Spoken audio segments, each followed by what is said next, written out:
Empezamos por el principio, que es saludarles a ustedes, agradecerles que estén aquí y, por supuesto, agradecer a la Biblioteca Elena Fortún que nos dé esta oportunidad de estar aquí en este sitio tan bonito, tan emblemático y tan especial. La directora se llama Margarita Domínguez Barroso y nos ha dado todo tipo de facilidades para tener este finlandón literario que, según nuestra pretensión y nuestra idea, es tenerlo por lo menos hasta el mes de mayo. Y empiezo con una frase, porque las veces que he empezado, no sé, ha sido una cosa, digamos, sin querer, automáticamente, me ha parecido que una frase que nos sirva como arranque. La del mes pasado fue una frase que dice: toda gran obra necesita de mucho entusiasmo. Y la de hoy es de Juan Ramón Jiménez, que cuando ya había muerto Zenobia Camprubí, su mujer, se quedó tan desolado, tan desarmado de la vida, que durante 2 años que duró desde que se murió ella hasta que falleció él, esos 2 años no pudo escribir nada, absolutamente. Lo único que escribió fue esta frase: mi mejor obra es el arrepentimiento de mi obra. Fíjense cómo estaba la cosa.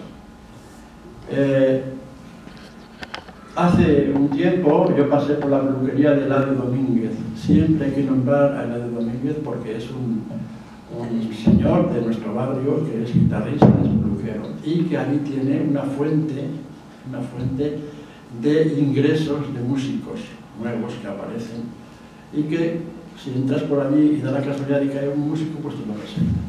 Y un día estaba en el sillón cortándose el pelo un tal Jorge Rico, y dije yo, y me dijo: mira, este es músico. Y digo: pues el músico que lo demuestre. Y dije: ¿podrías venir? Y dijo que sí.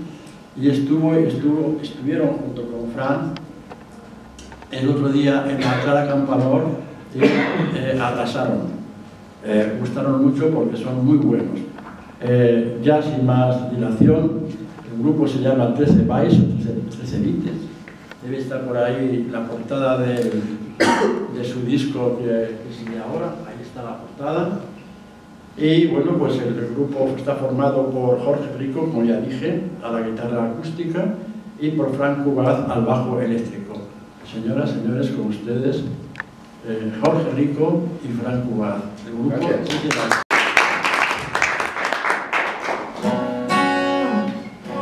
Bueno, ahora después nos presentaremos un poquito. De momento vamos a mostrar lo que venimos a mostrar aquí y luego ya nos iremos a la palabra. ¿Te hace falta que te acerquemos el micrófono o no?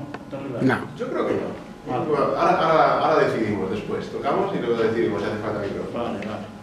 1, 2.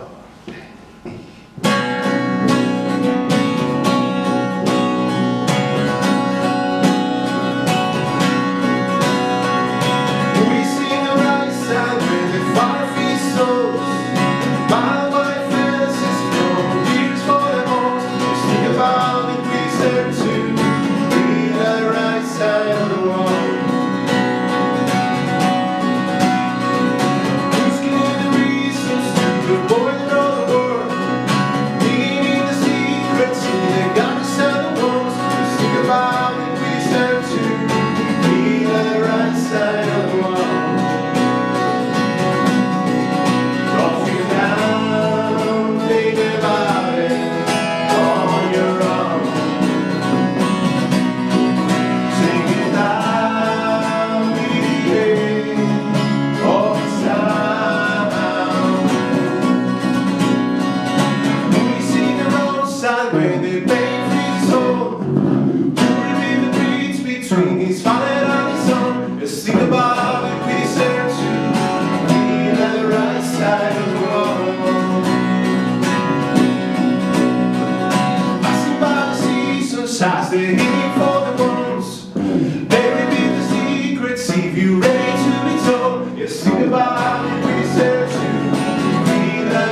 right side when we feel we're safe at home.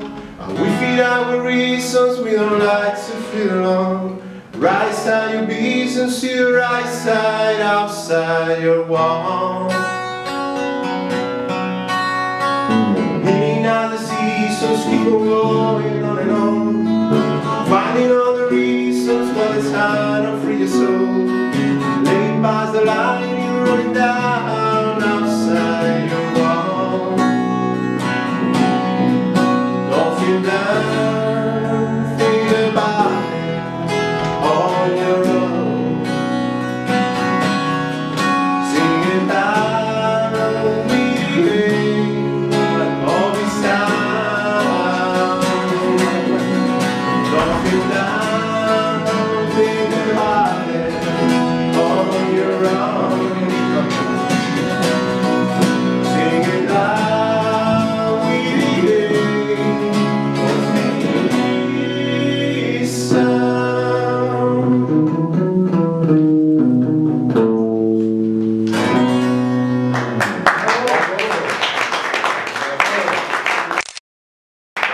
Muy bien.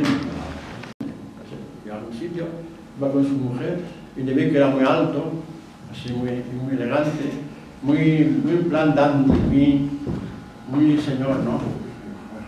Así una especie de prestancia que dice, joder, tío. Y bueno, pues digo, algún día tocará hablar de Vila Matas. Así que, dicho y hecho, una vez que habla de Javier Marías, Vila Matas, pues yo voy a hablar de Vila Matas. Vila Matas nació en el año 1948. Siempre es muy importante pensar en el día, en el año en que nació cada escritor, ¿no? Porque tú dices 48, o sea que tiene 2 años más o menos, tiene la edad que no sé qué, la edad de nacimiento, 48. Estudió Derecho y Periodismo y en el 68 empezó a trabajar en la revista Fotogramas. Fotogramas fue, y es todavía porque existe, es una revista sobre cine dirigida por, en aquel momento, Elisenda Nadal era la directora, que tenía 20 o 21 años, y era la directora, y fue que revolucionó la revista Fotogramas que habían creado sus padres.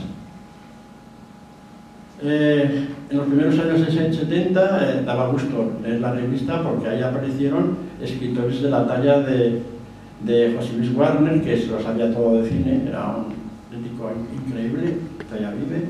Terence Moix empezó a escribir ahí, en Ángel Casas, que luego fue el director de New Musical Express, en la 2, ahí se ven, que por cierto murió hace un poco. Rosa Montero todo el mundo la conoce, empezó escribiendo en nuevos programas. Maruja Torres también, y muchos otros, ¿no? Fotogramas era una especie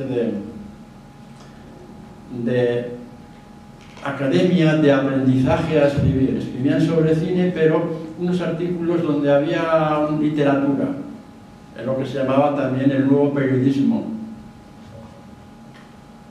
Bien, pues luego Vila Matas trabajó en la revista Destino, que la revista Destino también en aquella época fue de lo más importante que había.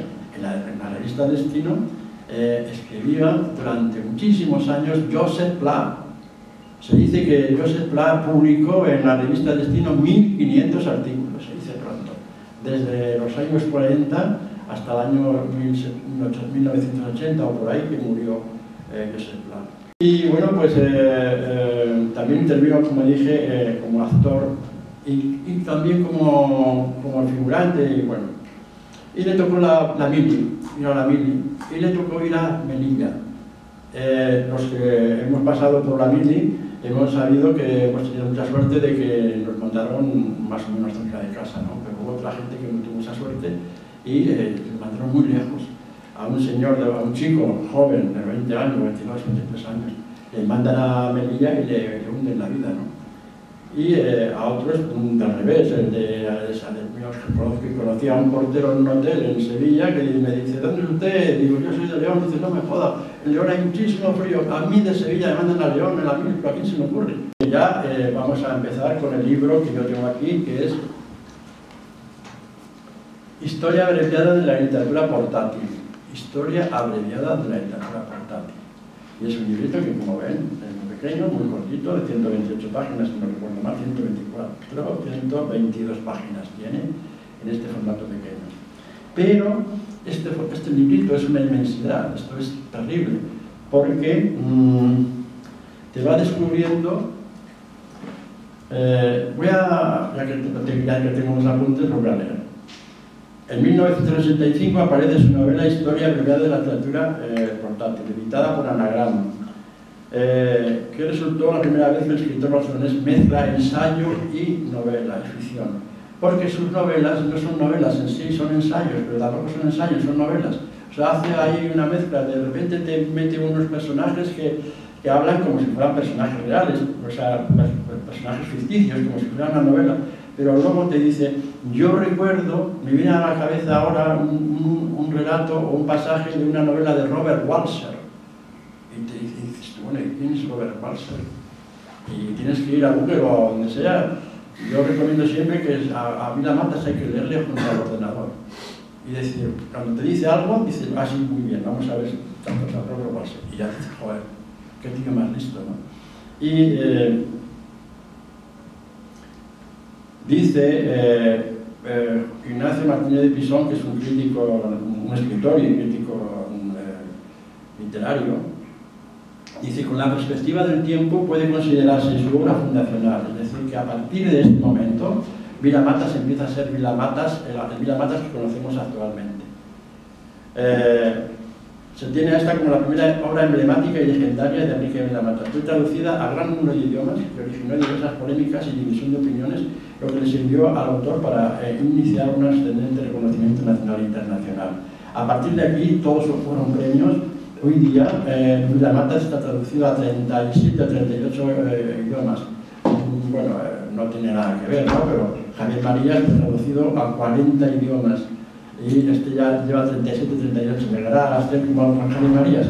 Javier Marías y Vila Matas son completamente distintos, no tienen nada que ver uno con otro, pero tienen que ver en que eran contemporáneos, ¿no? En ese preciso momento, Vila Matas hace coincidir con el Grupo Sandy.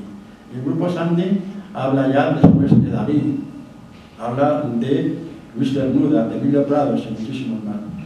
El narrador nos va contando las inquietudes de los Sandy, este grupo, y su afán de conseguir más adeptos. En el transcurso de esta novelita, ensayo 122 páginas, en formato pequeño, hay menciones a multitud de personajes como Walter Benjamin.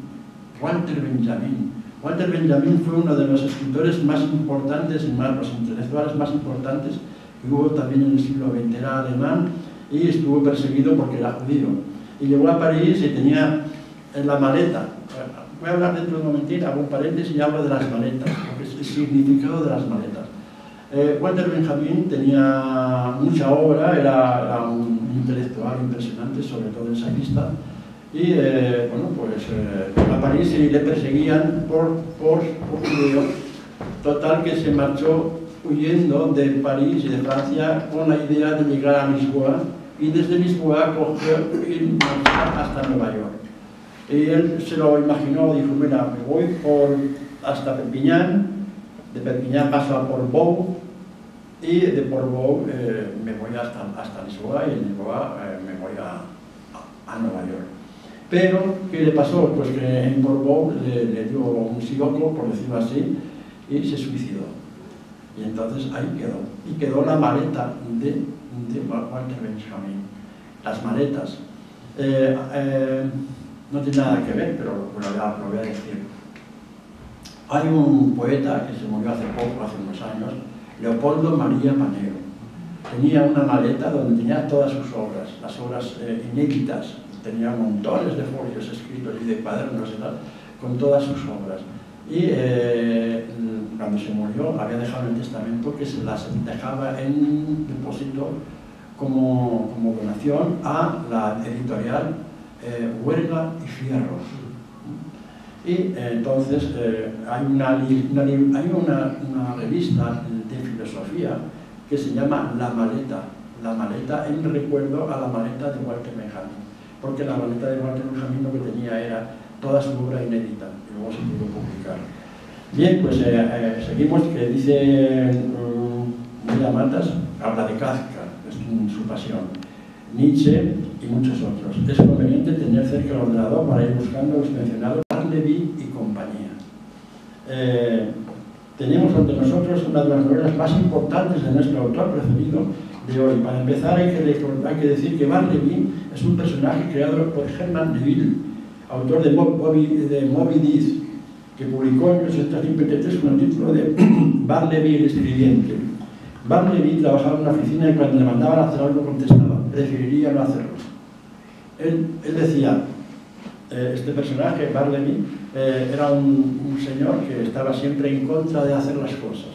Decía al jefe, tienes que hacer esto, y yo decía, yo preferiría, mándaselo a este, yo preferiría no hacerlo.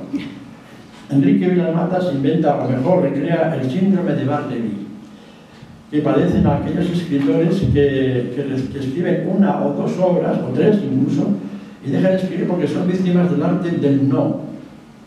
Se marcan un no, así como en letras mayúsculas, no escribo más, no quiero saber más de literatura. Hay casos célebres muy conocidos por todos, pero otros no tanto. Por ejemplo, a Juan Rulfo, este es muy recurrente y muy conocido, le preguntaba Joaquín Soler Serrano en un programa que había muy bueno, que se llamaba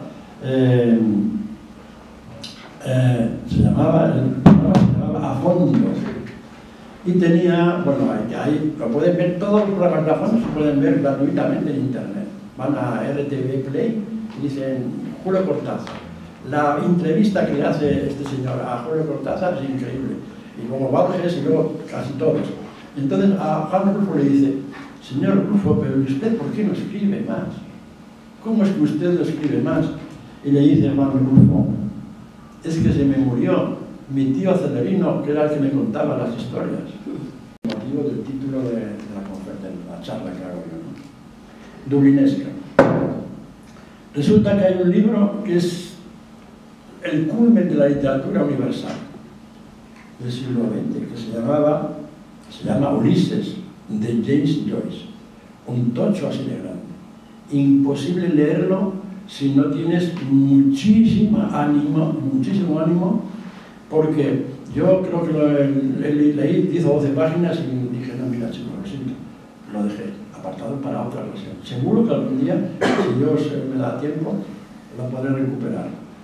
Pero me di cuenta de un poco de la esencia dublinesca. Joyce era de Dublín y escribe dublinesca, escribe Joyce y hace tiene un personaje que se llama Leopold Bloom, es con dos O's, Bloom, Leopold Bloom. Y bueno, pues ya estamos aquí. Resulta que la historia de un señor que es editor, pero que le va mal el negocio, y cuando ya tenía 60 años, mira, entre que me va mal el negocio y ya tengo una edad, lo dejo todo y no trabajo más, porque es que mi vida como editor ha sido conseguir un genio literario. Y no hay genios literarios ya, no los he encontrado, y ya me rindo, ya no quiero seguir más. Por lo tanto, a partir de ahora me voy a dedicar a estar en el ordenador, a ir apuntando poco a poco las ideas que me surjan, y ya está. Y de repente un día me surge la idea de hacer un viaje por Dublín para recorrer toda la ruta que hacía Joyce, que hacía Ulises, por los cafés de Dublín, por los pubs y por los acantilados y por todo lo que tiene Dublín, ¿no? Y consigue un grupo de amigos para hacer ese viaje. Toda su misión en la vida es conseguir convencer a 4 o 5 personajes para que vayan con él a ver Dublín y hacerse una foto en la estatua de bronce que tienen en la plaza de Dublín de James Joyce. Y claro, pues eso es una especie de meta, de objetivo en la vida, es una especie de Ítaca. Hay mucha gente que dice, yo tengo que hacer la ruta de Machado, y se van a Soria, y se van a Segovia, y se van a Collur, y se van todo lo que hizo Machado, o la ruta de tal. En Blanes hay una ruta que se llama la ruta Bolaño, porque ahí están todos los puntos donde Bolaño hizo su vida. Luego, aquí en Vilamatas, pues hace, Dublinesca, hace eso, que un grupo de escritores, fundamentalmente, van a Dublín para hacerse una foto ante esta obra de... Bueno, cuenta muchísimas cosas. Habla de, por supuesto, siempre él está con lo suyo siempre. Lo suyo es Bob Dylan, el cine, habla de una película que es una maravilla, que se llama Spider. Eso no tiene nada que ver con Spider-Man, Spider, que es una película de David Cronenberg. David Cronenberg es uno de los directores de cine de terror suave, más importantes. Y habla de Tom Waits y de, bueno, muchos escritores. Y habla también, fíjate, es curioso, habla de Maritrini y de Adamo. Y, pues claro, Mike le quite la edad que tiene. De tal manera que él está influenciado por lo que está influenciado a todos. Hay una cosa que se llama el inconsciente colectivo. Pues todos nos parecemos un poco. Y hay una teoría que se llama la teoría de las capas de la cebolla. Una cebolla, tú coges y dices, tú conoces a alguien que no, vamos, yo conozco ahora mismo a un tío de Tarragona, que en Tarragona no está nunca. Pero me encuentro a un tío de Tarragona y empezamos a hablar y resulta que se apellida como mi tía, o como, no sé, que hay interrelaciones, ¿no? Bueno, vamos avanzando porque si no, no llegamos a nada. El Val de Montano, aquí en Vilamatas. Para resumir, o para rematar el asunto, porque no os da tiempo para más, vamos a seguir un poco con el listado de escritores que aquí en el país, pues es una encuesta que se hizo entre, no sé, 40 o 50 escritores, y por ejemplo aparece París no se acaba nunca, de Enrique Villamatas, que casualidad, aparece en el número 19. Los girasoles ciegos, de Alberto Méndez, y todos estábamos vivos de tal. Y aquí aparece Almudena Grandes, como no podía ser de otra manera. Chantal Maillard, el número 81. Chantal Maillard es una de las poetas más importantes que hay ahora mismo. Bien, señoras y señores, muchísimas gracias por escucharme.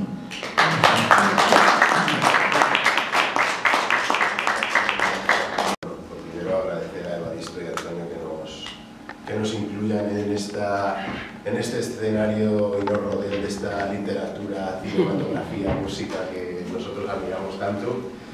Y bueno, eso nos sentimos honrados de estar aquí, de estar, digamos, rodeados del high art, como dirían los ingleses, ¿no? Porque nosotros humildemente pues lo que podemos hacer es intentar hacer canciones que no son más que historias pequeñitas de 3 minutos y medio. A ver si es más difícil. La siguiente que vamos a tocar se llama An Imaginary Time, que en castellano sería Un tiempo imaginario.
riding through the light,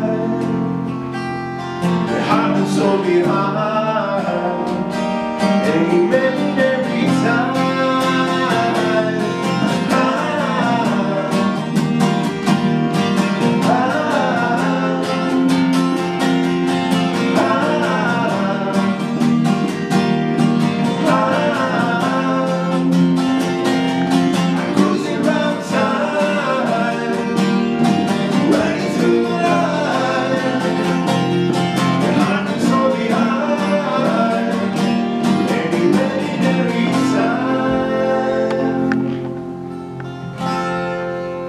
Gracias.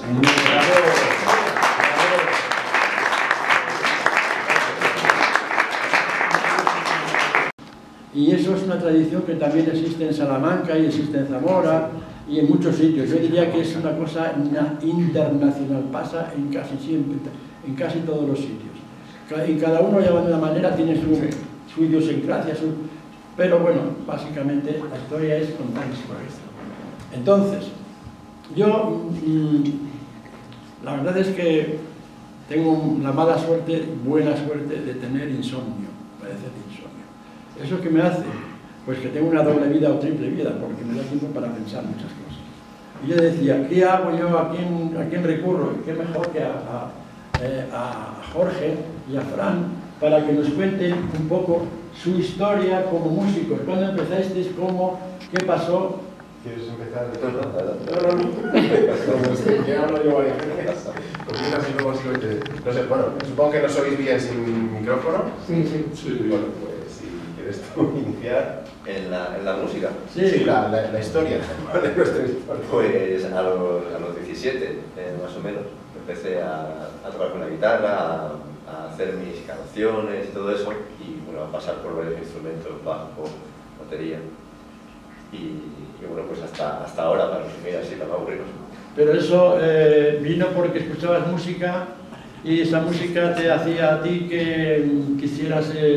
¿Quién eran tus músicos favoritos en aquella época? Pues... ¿Eros de Silencio o cosas así o cómo? Bueno, yo empecé a escuchar mucha música electrónica de los años 70, 80, Kraftwerk, Depeche Mode, todo eso. A Michel y a todos aquellos ya había, sí, había otros que llamaban,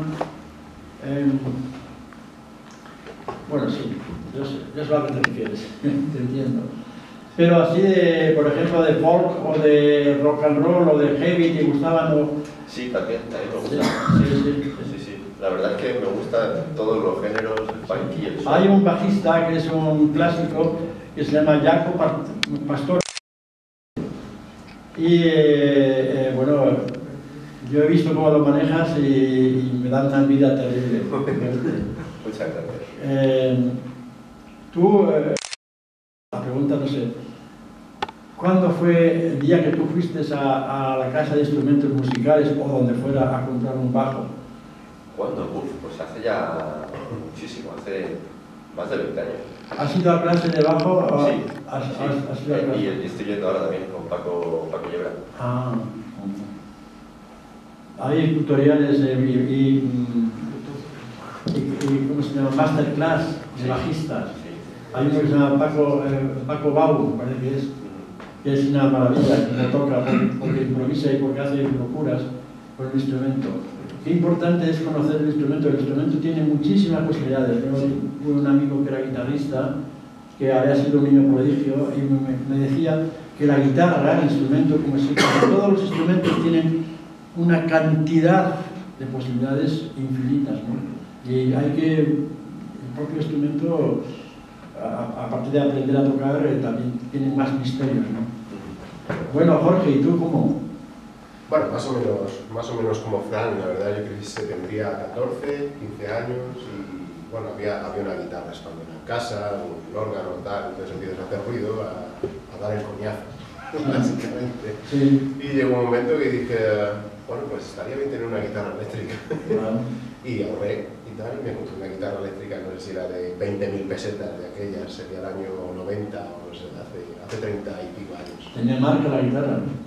Sí, pero no recuerdo cómo era. Y de hecho la tengo todavía porque la he llevado al luthier a que no la utilizo ni nada, pero quería ponerla a punto, y tenerla, porque era como un recuerdo ahí, quería pero no recuerdo la marca, era similar a una Fender Stratocaster, sí, era pero de la auténtica, evidentemente, porque el cuerpo era como de contrachapado, ¿sabes? Lo ves por dentro y, bueno, una guitarra bastante mala, porque no 20.000 pesetas de aquella época que ibas a tener.